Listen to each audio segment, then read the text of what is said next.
Arrivi più che dimezzati, persi 8 stranieri su 10. Per gli stabilimenti termali euganei nel 2020 fatturati in calo anche fino al 90%.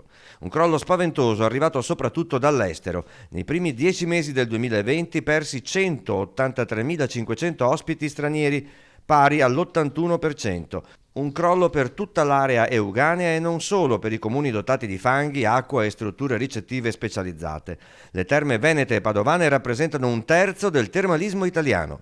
Patrimonio che l'emergenza non deve far perdere, è un patrimonio nazionale, 330 aziende in Italia, il 30% di queste in Regione Veneto nel bacino termale euganeo. Il DPCM e lo stop ai viaggi hanno ridotto in misura più contenuta in percentuale, ma non meno dannosa, il calo dei turisti italiani con una perdita del 42% di ospiti e di circa il 50% di pernottamenti. Come se ne esce? La fase emergenziale richiede liquidità perché le aziende non muoiano. Le istituzioni devono ascoltarci.